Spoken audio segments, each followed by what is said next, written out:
Welcome back to Literocity. I'm Jennifer Duda, your high school ELA specialist. Like our students, our teachers have been busy all summer long with numerous professional development opportunities to enhance their teaching practice. That this is something that you will want to institute right away. One of these sessions centered around structured discussion. Our instructional staff developer, Janet Harris from Boca Ciega High School, knows all about keeping high school students engaged in a lesson. Let's hear some of her strategies as she talks to some of our high school English language arts teachers. Get our students to discuss topics in class that are on point, that are even scholarly. I know, right? A little crazy here. Giving teachers the opportunity to have strategies that they can take into the class to use with students so that students can be critical thinkers, critical readers, and critical writers is so important. We want to make sure that the standards are thought of every time they get into a piece of text. We want to make sure that teachers identify with the fact of who's talking in the classroom. And if it's too much teacher talk, then we want to have them be able to get into those student-centric pieces. The real job is to make sure that in our classrooms, our students are having strategic discussions. So it's so important that we always think about who's talking, when they're talking, and then are the students engaging with the text? And the only way they can engage is if we're thinking about all of their learning modalities. If they're just sitting there, they are probably drifting off, so we want to make sure that they have constant interaction. There are many types of strategies. I'm going to go over 4 specifically in this session today. I have others that I use. However, these are 4 that I have seen work. These are 4 that I have seen be able to be tied to text, which is something that's going to make sure that the discussion is more relevant. So talk to me a little bit about how you run the session in a way that really demonstrates exactly what you're trying to get teachers to take away from the session. Well, my goal is to put teachers in the setting of students and help them identify how a student should feel when they're going through these particular strategies. I want them to see that it is engaging. I want them to see that it does cause them to talk about the text or refer to the text. So the only way we can do that is if we're modeling and then participating in the strategy. It's hard for us to learn about a strategy, not do it, and then try to perform it in our classroom. So inside, outside circle. To guide this, what I'm going to do, here's my statement. I'm going to give you a statement that we're going to talk about. The classics should be taught in all English classes. That's my statement. 1s, please tell the 2s how you feel about that statement. There's an argument. Text that might be more classic for them, even though it might not be classic for us. With inside, outside circles, it gets fun when the instructor might say, okay, inside circle, move 2 people to your left, or outside circle, move 5 people to your right.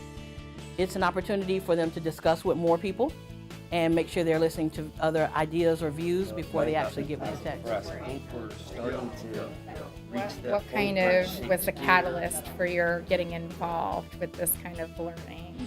So I always thought about the learning that was happening in my classroom, and I wanted to see engagement. I wanted to hear the talking, the discussion, and I learned very quickly on that our students are going to learn best from the things that they enjoy. So it's okay for learning to be fun. It's okay for us to have them talking and getting comfortable, because that's when that authentic engagement happens. When the students start saying things and I'm walking around and they're saying things that I didn't even think about. Another strategy is that 4 get corners. Touchy, but that's a good one. I like that though.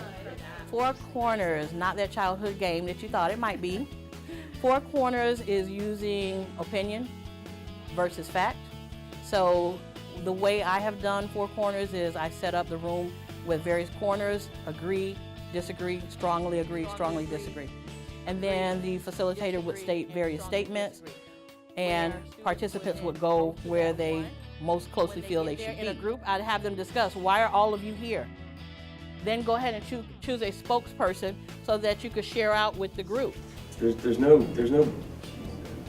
good benefit to credit cards, because even if you use them wisely, and even if they might bail you out of a situation, which is a great resource to have, It's what you have to do to get a credit for. What's really great about this is then they will read a piece of text that's attached to the question that was posed earlier. After they read that, they might decide to go to different sections. So everything that we do, we try to make sure that it's connected to text so that students then think about opinion, but then they read and they discover that there's this thing called fact. So they have to have purpose for where they are going to stand after that piece. My family back though. That matters. Okay, right here, who's your spokesperson? After the training, I talked to some of the teachers to get their opinions. And you were at our structured discussion session today. How do you think this is going to impact how things are currently running in your classroom? I think it'll be really easy to, maybe every day, but at least a few times a week, do a different strategy related to the structured discussions and related to the text you're reading. It'll really improve student engagement. It'll also really improve the variety of activities you're doing in your classroom to keep them really highly engaged. I think getting them to interact with the text, adding their own opinions, hearing the opinions of others, and especially gearing towards those argumentative strategies is always a benefit.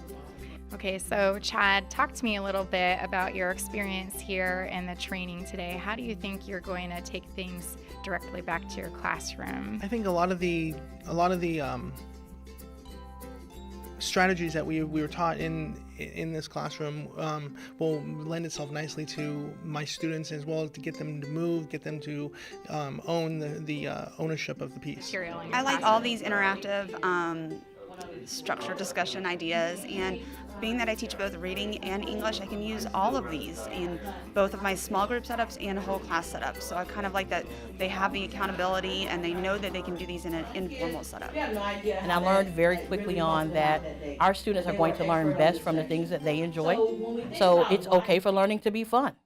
It's okay for us to have them talking and getting comfortable, because that's when that authentic engagement happens, when the students start saying things and I'm walking around and they're saying things that I didn't even think about. And that's what I want to see and want to hear happening. And when they are leading the conversation, they're leading the learning, that's really what I want to happen. And I carefully say that I'm the facilitator in so many points, because I don't want to be the teacher. I want to facilitate learning so that it's coming from students. If you would like to see more of this lesson and others like it, check out our Teacher Expert series under the Inside the PCSB Classroom tab on our WPDS TV 14 website. I'm Jennifer Duda, and we will see you next time.